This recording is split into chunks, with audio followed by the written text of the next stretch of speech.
don't.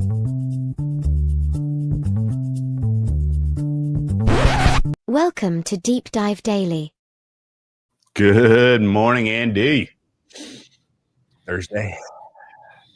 All that Thursday night football in the air. It's going to be a good one. Cowboys Linos. I'm pretty excited for this game, man. Win or lose, it's going to be fun to watch. And I think things are shaping up well for them boys, but we shall see. Any news and injuries you want to cover before we talk about the market? Not really. Okay. I'm not really caught up on anything. I'm not helpful to anyone today. I've been a little slow on the uptake. It was so cold here this morning, Drew. I'd let the car warm up it was -14. What? Yeah. We kind of had a little bit of a cold patch hit here. So Polar vortex season. Good Lord. we got polar vortex. You got vortexed? Yeah. I don't know. And I guess the line moving against Dallas a little. I think there's some people that are a little too hopeful that Amon-Ra St. Brown plays. I completely agree. I think that questionable tag is very generous. That questionable tag is if there by some miracle he can go, he's going to go. That's the way I read it. Yeah, it's the doubtful questionable in my mind. I did see a tweet. I do like some of these parody accounts that do a really good job of trying to make it look real. Like not just half-ass. You can't half-ass parody. You really got to lean into it. And some of these guys, they put together a nice professional headshot with the NFL logo and a boring ass old white dude's name, and then they tweet out funny stuff. And the one was like, the Minnesota Vikings fear that J.J. McCarthy may be 100% ready to go this week. Something along those lines. I paraphrase. Those kill me. But yeah, he's going to have a game down the stretch where Pete convinces people that he's good. Do you remember that draft cycle very clearly? Or have you thought about it recently? Where it went Williams and then pretty obviously it was going to be Daniels number 2. And then there was all kinds of speculation about where the Patriots going to take Drake May or JJ McCarthy 3. Do you remember that? Yeah. There was a lot of, there was kind of a mess. There was a lot of kind of whispers that the powers that be in Foxborough were struggling to make the call, JJ or May. Well, there's people talking about trading up for, various. I mean, it was kind of always expected that Knicks Giants might trade up. Yeah. Knicks was actually probably a little surprising that he went that high. I think in my mind, he was going to drop to the later half of the first round. Instead, everybody who said they were going to take a quarterback or was looking at a quarterback did take a quarterback, except the Raiders because they ran out of quarterbacks. Because they ran out of quarterbacks, yeah. Penix went 8 surprisingly to the. That's the one I couldn't think. That was the and then the Vikings swapped up to 9 to block the Raiders. I'm assuming to get JJ McCarthy, and then the Broncos took smooth move, Quessy. move, among many in the draft process for him. Anyway. Wow, where we stand today, where JJ McCarthy, it looks like a project at best, and Drake May is my vote with ink for MVP right now. Anyway, what do you think? Did you see I tweeted out some advanced stats on him? Oh, did you? No, I didn't. What do you got? I think it doesn't matter. The 1 seed is great. The wins are great. Taking the division away from Buffalo is great. The long balls. That's why you get MVP. You can't have a long ball that's pretty and not win MVP.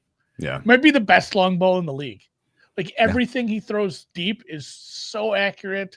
It's coming in at the right speed, the right angle. Everything's so good touch. Yeah. I use the word aesthetically pleasing. A deep ball is the most aesthetically pleasing thing a quarterback can do. And I mean, the fact that he has that in his repertoire, that's what pushes it over the edge for me. Yeah. The nerds don't get it. Yeah. The nerds just don't get it. They don't see the deep. They don't see the aesthetically pleasing deep ball. the way that I you mean, do. those do when you do throw. Here's the thing about the nerds, though. When you throw a 70-yard touchdown in the air, it is good for EPA. It's good. You know, it's good for your winning record, things of that. Did you account for this? Did you account for the game state and the players on the field and the weather? I mean, it's usually a plus, though. It's usually a plus in EPA. Anyway, man, we You kid. wanna We dig kid. into awards? Drake May is he is the leader right now for total EPA generated on the season. Did you hear what I said? What? I just said, should we dig into awards now? We're Yeah. literally talking about MVP. Yeah, my brain is that was fried today. Dude, I don't know why. That was my planned transition into Drake May and MVP. This was planned. Yeah, because I was counting on you to do the market update and injury update. You said don't got it, so I was like, well, we'll just move right on then, because I also don't got it. Yeah. Do you want me to comment on injuries? We can go over the market at the end. Like, okay. There's been a few things, but all right. Let's do that. Did you get a chance to read the unexpected points posts from Kevin Cole and his? Do you know why the total EPA is so different between the NFL Pro site and I'm guessing he's fast R-ing?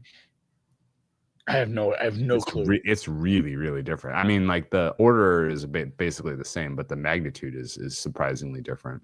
I've just kind of become more accustomed to using and sorting and parsing the data from NFL Pro. So I just have been looking at that more frequently. And, there right now, Drake May leads in EPA generated at 102. Pat Mahomes is second at 94. Jordan Love third at 87. Kevin Cole's his some of it is because it's rate, drop back prorated. Some of it's just I don't know what the difference in methodology for calculating EPA is, but he's got Jordan Love more in the number one seat. Yeah, I mean, the important thing to note is of top four right now, no matter how you parse it, it does not include Matt Stafford. So there's a world where the Rams win this week comfortably. He just continues to put up this banana land scoring line. Like his box score is going to look utterly stupid at the end of the season. It's going to be like 40 touchdowns, 4 picks kind of stuff, which is what Lamar had last year.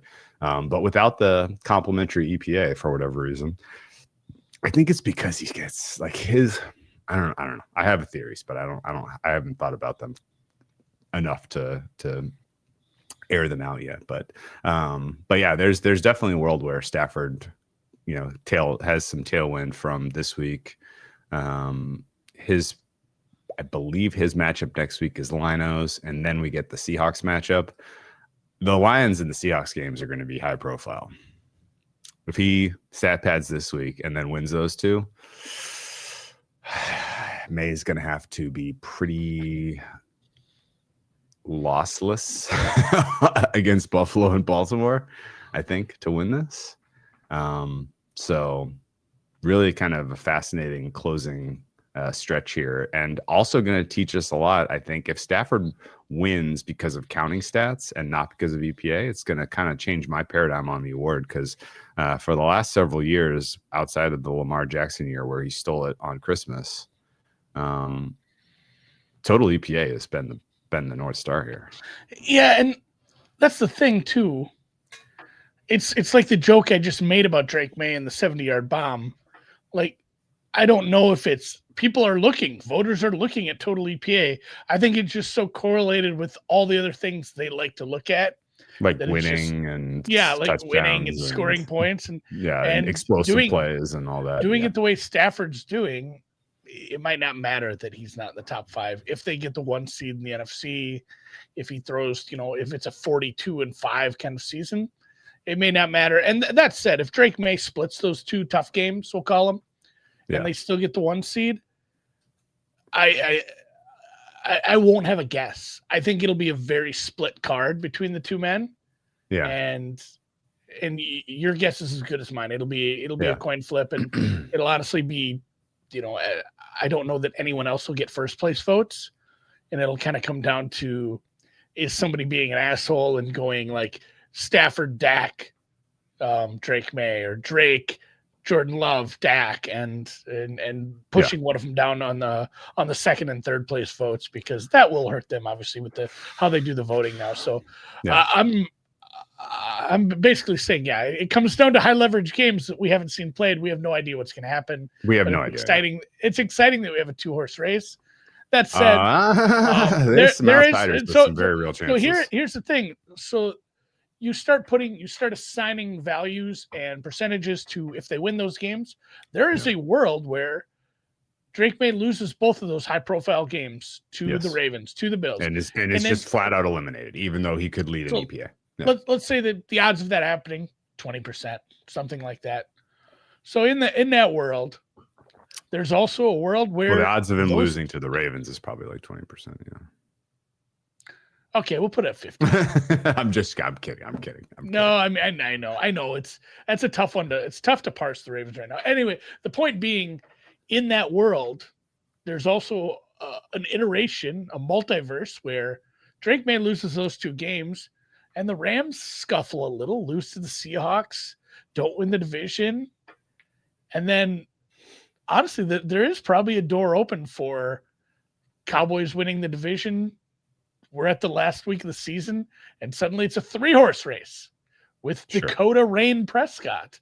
And there's another scenario where maybe that doesn't happen, but the Rams scuffle, the Patriots scuffle, and the Green Bay Packers go 5-0 down the stretch. Toyota-thon numbers hit, and Jordan Love is in that conversation. And again, I don't think it's Jordan Love steals it, and he should be sitting in third right now.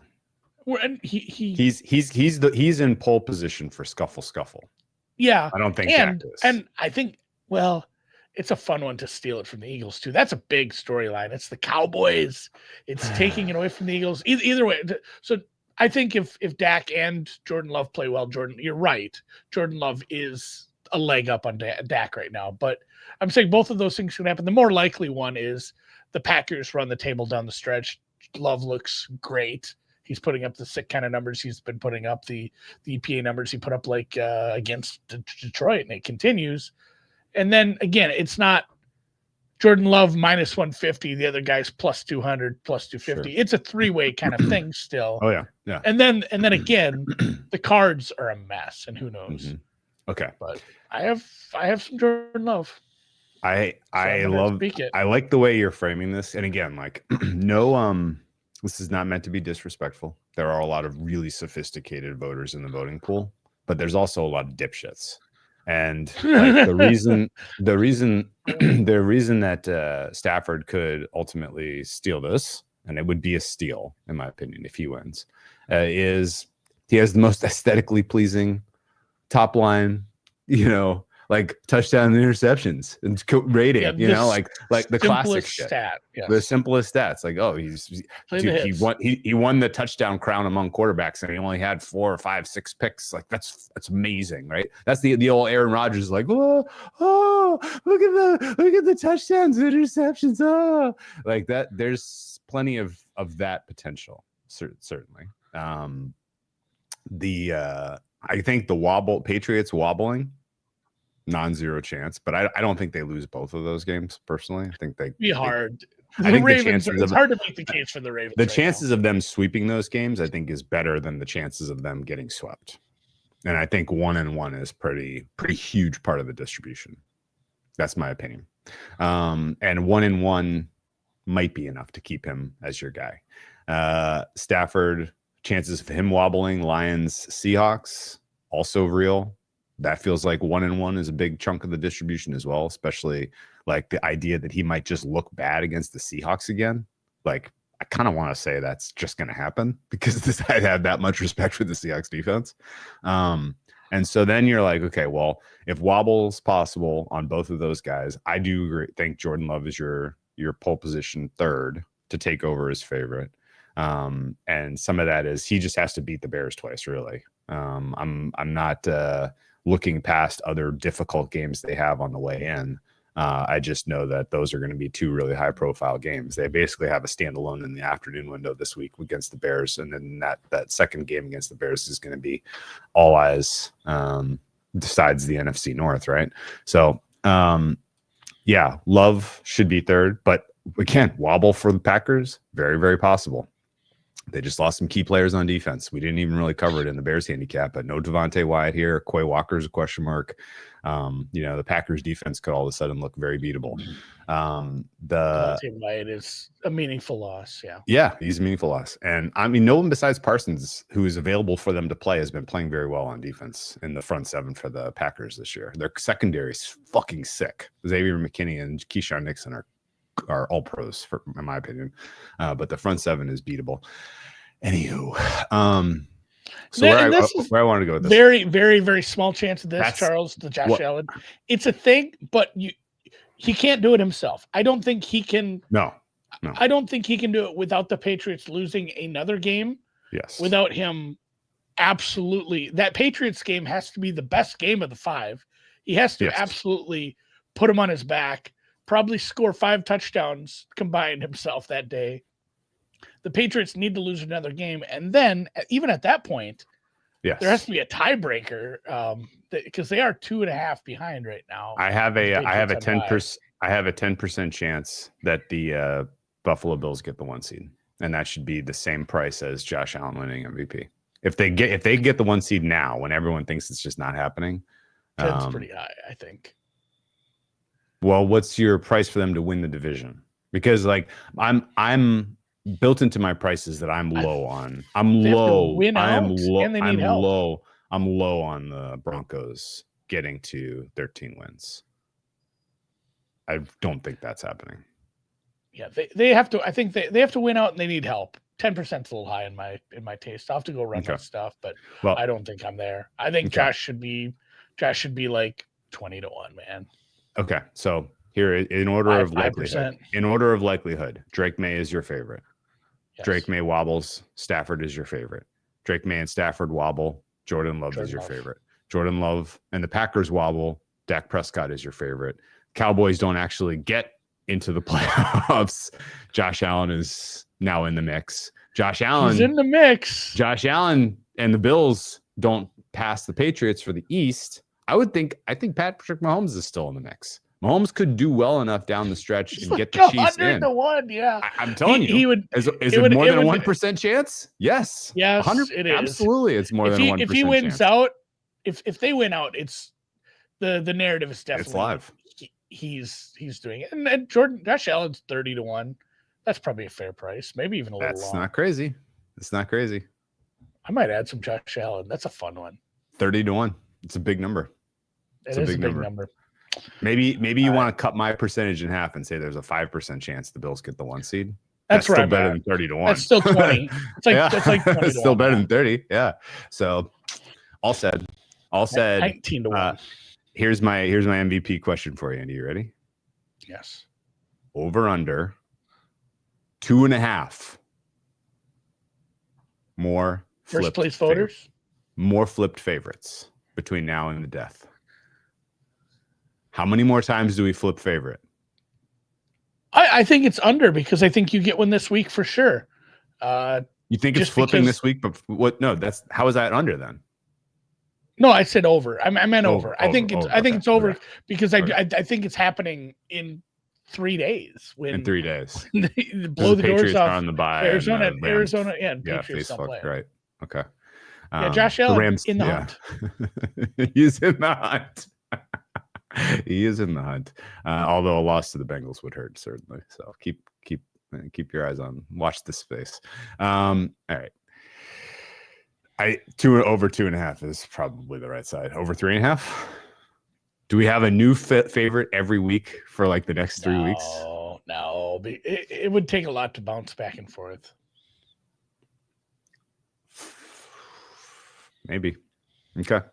All right. Well, I'm excited to see it play out. And I'm actually, if this conversation didn't get you excited for the MVP race on the way in, then go ahead and just mute that on Twitter because that's going to be the like nonstop talking points of every NFL content, content room is probably leading off with MVP talk from now until the votes are cast. So gird your loins. OPOY. This one hurts. This one hurts because I made a case for JSN. He wasn't listed at Bookmaker at the time, and then I just kind of remember I just kind of spaced it. Sure. And he was like 30-1. So painful, probably still a 2-man race. Although tonight, are we going to put him in the conversation? I think absolutely he's in the conversation, and ironically, he's not listed at Bookmaker. I know so he's not listed, but George Pickens, and I'm bummed, man. Like I requested, he's got the juice. I did the people are excited about him, Drew. I did the famous request to add trick where you don't just ask for one person, you ask for a couple, so that there's not like a key and obvious. There's someone you want to bet. So I asked for, can we get James Cook in the OPOY market? And also Devontae Adams and George Pickens. And still waiting for those 3 prices to show up. That said, Pickens is live because right now he leads in EPA generated for receivers. I think there's a world where he flips JSN if Sam Darnold continues to Sam Darnold. And you know, it's wide open. Jonathan Taylor winning this actually right now would surprise me the most, just because I feel like there's so much downside for the Colts missing the playoffs, in which case he just doesn't get it. And again, like if you didn't already know, this stupid award is effectively the fantasy football MVP award. And there is definitely a world where the playoffs the incredibly not valuable Christian McCaffrey could win the Offensive Player of the Year award. Like, they are losing points into EPA every time they hand him the ball. And yet he is, he's like the 4th or 5th most valuable receiver in football and one of like the least valuable running backs. And he could win Offensive Player of the Year, which is hilarious. So he's not dead. What's your fair price for Pickens? 35. Okay. 40. We'll say 40. 40. I took a little bit of him at 40. 75. Oh, nice. Okay. Good job. Small stake, but I think they just have some high-profile games, including tonight. Speaking of small stake, I have 80 at like a pathetic number. I'm not even gonna say it out loud. Wouldn't even pay for Christmas dinner wine that I already bought. All right. Where are you betting that's not letting you get at least like, or are you buying a $3,000 bottle of wine? Funny story. I'll save for tomorrow for Wine of the Week. Tune in then. Yeah. The fair prices right now, I'm going to say 25% chance Taylor holds on to this, 20% JSN recaptures the pace he was on to win those numbers should probably add up to 80 receiving yards. No, this is still very flat. It's still 80. The JSN plus Jonathan Taylor should add up to 80 or 85. Okay. McCaffrey is not that in the hunt. Gibbs is more in the hunt, in my opinion. See, I think all of these guys still have a reasonable chance. I think anyone that explodes these next 3 weeks is kind of live. That's so I true. think it's a lot. I just think it's a lot flatter at the top. I think any bet right now on Taylor or JSN is poison at price. Oh yeah, at even money, that's silly. Yeah, you think it's more like 40 for them then? Okay, 40, and then 20 split across in order: CMC, Gibbs, Pickens. Mine is more like Adams. Gibbs, Pickens, CMC, Adams, Cook. See, I think all of those guys have a non-zero, not even a non-zero, a non-2. I think they're like in like the 3 to 5% chance that they storm the castle. You're crazy. You think? You're crazy. You're a little high. Dude, if somebody closes strong, they're going to steal it this year. I know, but it's still just it's not the same as MVP. It's still a sum of the parts award where the big numbers and the gaudy numbers by JSN are going to overcome anything. It would have to be a really strong. If JSN or Jonathan Taylor got you into the fantasy football playoffs and then nose shows for you, and you lose. Do you think people are actually voting on that? I don't know, but it's so highly correlated. I do think it's somewhat related. All right, And just kind of by the way, and real quick on Pickens, I was like, God damn it, his receiving EPA is like, it's a big number. I was like, wow, like this, he's having like a very, very impressive season through whatever games we were on, right? It stinks that you can't say this out loud, Drew, because quarterback is so important. I know. And it's such an outsized advantage because of how important it is in the game. And so you can't say George Pickens is the best player in the league right now. But George Pickens is kind of the best player in the league right now. His receiving, his yards, his yak over expectation. You really want to make an old head? You want to make an old head's eyes glaze over? His yak OE, Andy, is just blowing away the field right now. Actually, Christian McCaffrey's yak OE is also very high, but it's different when you're a running back and you get contacted at the line of scrimmage and then you run for 10 yards. The fact that a wide receiver has his yak OE, I think, is notable. But in like kind of just digesting how good Pickens has been, I was going back through the years, looking, just kind of gauging, is he on historic pace here? And I got to the Cooper Cup 2020 year. Holy fucking shit. That was ridiculous. His year where he won offensive player of the year, good God almighty. I was I stopped me in my tracks as I was going back through the years. So anyway, yak and an EPA for receivers, not in any way correlated to who wins offensive player of the year, by the way. Like there was one year that like Tyler Lockett had the crown for receiving EPA. There was one year where somebody beat Chase last year, who I was surprised by. Anyway, this is enough of that. DPOY, Myles Garrett, enough. Is any chance that the Malik Collins absence opens the door for Parsons, or do you think that the Devontae Wyatt absence opens the door for a third party, or it's over because Myles is going to break the sack record and it's the easiest vote on the card?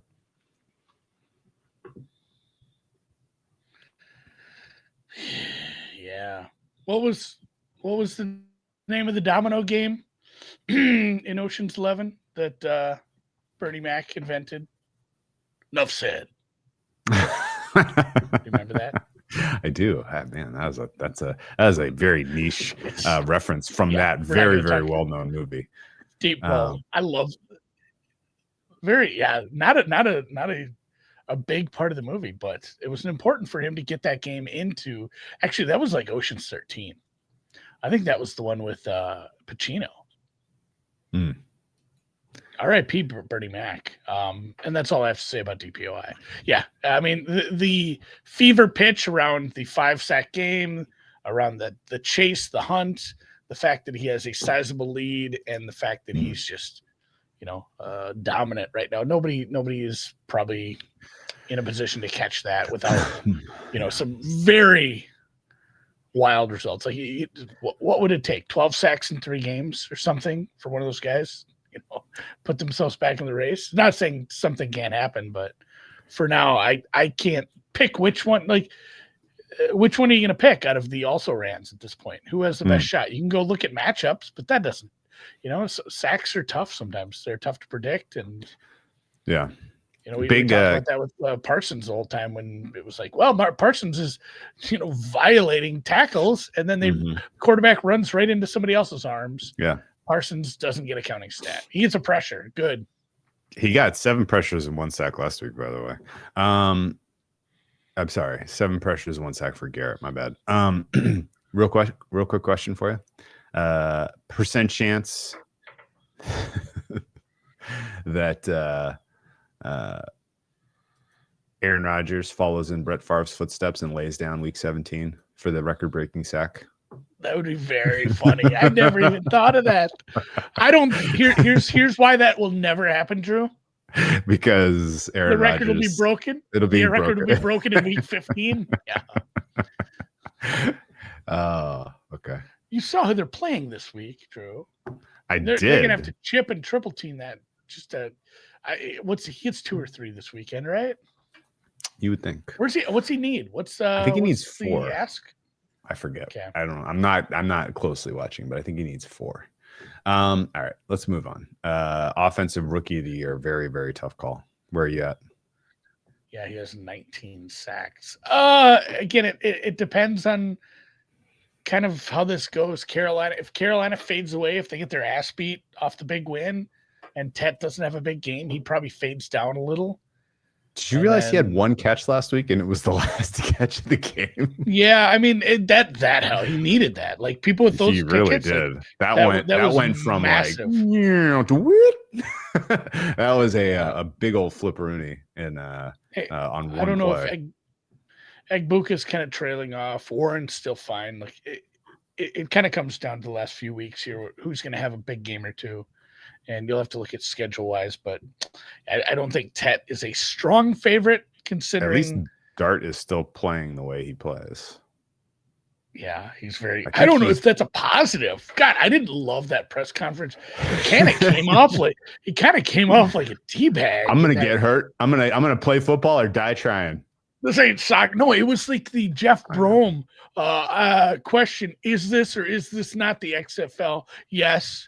Do I or do I not have a pulse? Yes, let's go play football. Oh, you're just going to play with a concussion today. Cool. And that's kind of where we're at with Dart. He said, this isn't soccer. I've been playing like this my whole life. Like, yeah, guys, guess what? In high school, they aren't car crash level hits. Like scientists have proven that and shown that some of these hits that you're taking, it's the same as getting in a minor car accident. And I mean, even that sideline hit, that was pretty nasty. He's only got 4 weeks left. They're on bye this week.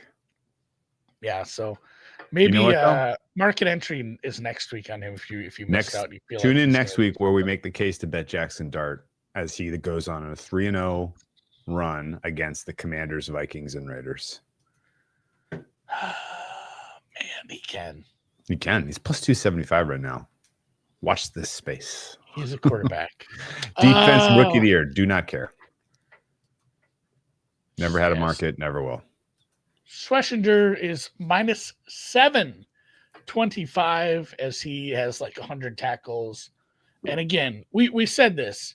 He can win unless there's a edge rusher who steps up and really puts together some tape and some stats. And Abdul Carter has not. Jalen Walker has not. Pierce has not. Pierce. I mean, I have some Nolan. He was banged up. Mike Green certainly is not. Nick Scorton has not. And then Nick Amonowuri, big part of that defense. He's a safety. He's a defensive back. It's just not the same. So I don't think it's happening. It is fun that 3 of the top 9 names are on Atlanta. Good job drafting defense, I guess. They invested quite a lot of resources into it, Andy. It's just to be said. A 3-sack game that gets a guy into like the 7-sack range could steal it from Schlesinger, but I don't think it's happening. Is it the same as DPOI, Drew? Like you said exactly what I said about somebody, pouncing on Garrett to a lesser extent. Somebody has to have like a 3-sack game and then follow it up with a nice stretch run down the last 4 games. But again, which one are you going to pick? It's, you can throw a dart and take a longer shot on one of these guys. You could look at usage and schedule. And if somebody comes up with something and has a case on one of these guys, there's some bigger numbers on. Pierce is 45. If you have a case, I'd love to hear it. But for me right now, not entering that market. Nope. Comeback player of the year is going to be Dak Prescott. Put it in pen. Coach of the year, Andy, is going to make me fucking crazy because it's going to be Vrabel and he doesn't deserve it. But that is the way coach of the year often goes. So I'm just going to cool my jets. Yeah, don't get mad about it. Mike Vrabel, it's not up at Bookmaker, but Bovada has Vrabel at minus 200. Who's your second favorite, Drew? Ben Johnson, obviously. Ben Johnson is the correct choice. 250, and that's correct. Mike McDonald is third, listed 675, and then he's the correct second choice. Shoddy, correct third choice. Canales, all of them 25. better. All 3 of I wouldn't put Canales ahead of Vrabel, but those 3 guys are all better than Vrabel for Vrabel, coach of the year. and here's the thing, despite how much credit you want to give to him, he came in after a disaster season and he's standing there holding the sheet and he has the headset on. It doesn't matter if it was P. Diddy fucking coaching. It doesn't matter who the person is. The fact that they're winning games because they drafted the right quarterback and invested the right pieces. And is it Wolf still? The putting together this roster around Drake May and getting it done. It doesn't matter who the coach is. They should be the favorite. Pol Pot could be your coach, and we'd have to give it to him because, you won that many games. The Bills have won the division a few times in a row. Vrabel should be your favorite. I hope they stumble because we did bet some Ben Johnson. I think I have 20-1 on him. I would love to see the Bears win and the Patriots falter at some point. That'd be awesome. But as you said, the order feels really correct. It's gotten itself sorted out because early in the year it was all over the place. But Ben Johnson, Mike McDonald, Schottenheimer, Canales, Cohen, in that order that's right. Okay. I just want to say real quick on Schottenheimer. We haven't really given him a ton of shine, but I remain incredibly impressed that he has been it's almost like he's learned. He's almost like he's learned what not to do with the years he spent under Pete Carroll and Mike McCarthy. Mike McCarthy. You know what I mean? It's like he took all of the right lessons away from that. There is something. It's funny you say that. There's something to that, seeing people make mistakes and then not repeating them. It sounds so simplistic, but common sense is lacking. Here's a good question. Sean Payton, no chance. It's weird because he's getting zero credit for that because these teams that are predicated around defense and eking out close games against teams they should beat, it's hard to give the coach a lot of credit there. Especially because the Broncos were a buzzy choice to upset in the West anyway, and they're doing it. So, yeah, it is weird, but it's no one thought the Patriots could beat the Bills for the East. I mean, what's the coaching buzz around the Broncos right now? It's not Sean Payton's doing a good job. It's Vance Joseph's going to get interviews. That's the buzz. I mean, and it's weird. And it comes down to around our circles, the buzz is how did these guys have such a phenomenal horseshoe up their ass? Oh, yeah, I mean, there's that too. So, what's that leave us with? Is that all of them? Defender of the year or protector? We don't have a market there. Heisman Trophy winner. You got an opinion? You want to air some thoughts? It's fun that they play each other. Obviously, that's awesome. You don't get that very often. I don't feel like the head-to-head in the Big Ten title game, right? Or am I off there? That's happening, correct? Yes, it is. Okay. We haven't had one. We haven't had one of these since Bush and Young. No, Knicks and Penix played each other in the Pac-12 title game, and neither one the favorite got knocked out, and Daniels won it, who wasn't even playing that weekend. So this is literally the exact same rubric. I don't watch college football very often, and I don't watch much. I don't think the Ohio State quarterback is. I think he's third of three, in my opinion, of watching them play. The limited amount. But the problem is I think Ohio State wins that game, which is a problem for anybody outside of maybe the Diego fans and the Diego's mom's fans. Because I think he probably has a decent chat. So yeah, he's been Pavia down. Wins this. Yeah. And I think he wins. The money line price for Indiana winning the game and Mendoza winning the Heisman should be the exact same number. And the other side of the coin there, the Vig Free money line on Ohio State should be the Pavia number. I would lay no on Saiyan at pretty healthy stakes in the minus 200 minus 200 range.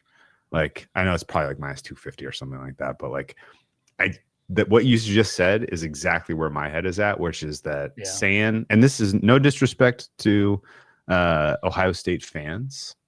Some disrespect to anyone that bet saying Heisman. He's not the most outstanding player in college football, and no one's going to put his name at the top of the ballot if Ohio State wins this game.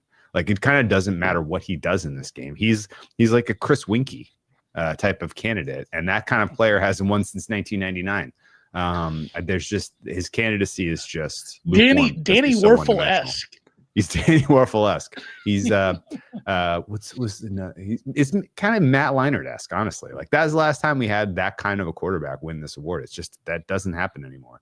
I think Pavia gets it if Ohio State wins, and I honestly think Ohio State probably wins an ugly one. And Ohio State wins based on their defense, and I think everybody sees that and says, "Okay, well, most outstanding player was this kid from Vanderbilt," and that's the way it goes. So that's just my opinion. If you could parlay.